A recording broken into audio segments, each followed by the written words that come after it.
one of my followers wanted me to ask you about Suge Knight claiming that Kidada was going around saying that she was pregnant by Pac. Word? You heard about that? I never heard that. Yeah, I never heard that because we ran into Kidada after Pac died a few times. I never heard her say she was pregnant by Pac. I think we seen her in the mall one time with Aaliyah, the singer. We seen her like a few times. I think I spoken to her. We ran into her a few times. Never once mentioned she was pregnant by Pac. And I think if she was, she would probably told us. Yeah, yeah. How was the interaction like with her and Ali? We was at the Beverly Center, man. Pac just died like probably like a month or so. And we was in a Beverly Center. And they was coming down the escalator. We was going up, and then she was like, "Hey, how's everything? How you guys doing?" And she was respectful, you know what I mean. And she was with Aaliyah, and she was telling them these Pac peoples. She's very respectful because we knew her from always being around Pac, and that was it. And that probably actually that I would say probably the last time that I saw Kadada. Aaliyah spoke to y'all or no? Nah, she didn't say anything. She said hi, like hello, but she stood like next and just watch us converse with Kadada. But we didn't speak to no Aaliyah like that. But Kadada was just explaining to her these pop peoples. Hold on, it says 20%. There you go. But she ain't say nothing. How you feel about Kidada being at that vibe party 6 months after Tupac got killed, partying with Big and Puff? Now because my mindset of course is different, but back then I felt that was like a little betrayal for me. That's how I felt, honestly. And I felt, and I'm speaking back then as an adult now with kids that's grown 20 years old in university. If I would probably look at it differently now, but back then it didn't sit right with me. You understand? And that's the honest truth. I was like, how is she with these dudes? And Pac died, hating these individuals or disliking them and beefing with them. He wanted to marry you, so I kind of didn't. It rubbed me the wrong way. So you knew about that in real time?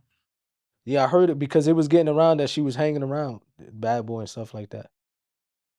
You know, so it kind of was like, but woman, you know, with all due respect, Kadada's not a street person. You understand?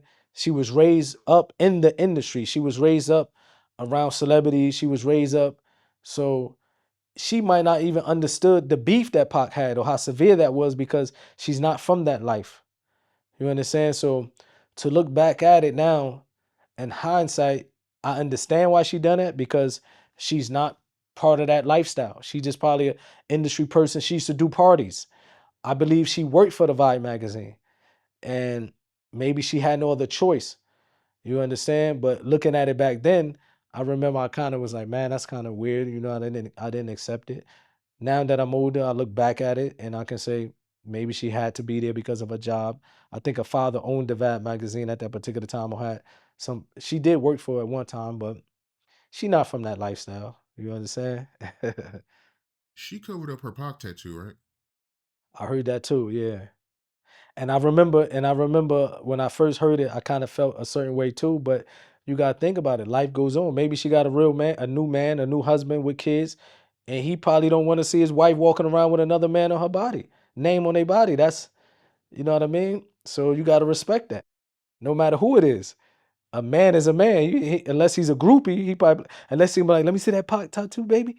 Like that's some groupie stuff. But a real man don't want to be reminded that another man was with their wife. You understand? That's how men would, you know, respect have. But, so he probably was one of them individuals. Like, I understand that was your ex, but you gotta move on. You can't be mad at that. He got kid. I believe she got married and had kids. You don't want her kids growing up like, mommy, who's Tupac on your arm? And you don't even got daddy. You don't even got daddy tattoo. It might have caused a whole bunch of drama in that house, bro. So she might say, I gotta get rid of this. Yeah, a man is a man. You know what's funny because America culture, um they kind of over did the word insecure because they will have you believing like, okay, I'm about to go out with my wife. They will probably tell they would want their wives to dress have pretty much with no clothes on to bring them around other men. so that other men can say how good your wife look.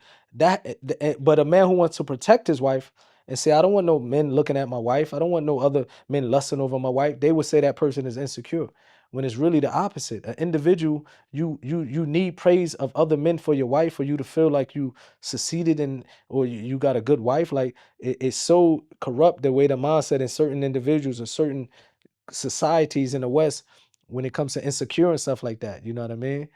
Because the culture. Like how many men we know they would dress their wife up in the best clothes and take her to the party and show her off in front of other men. So basically, you want these men to want your wife because they think that's a form of being secure. No, that's really crazy.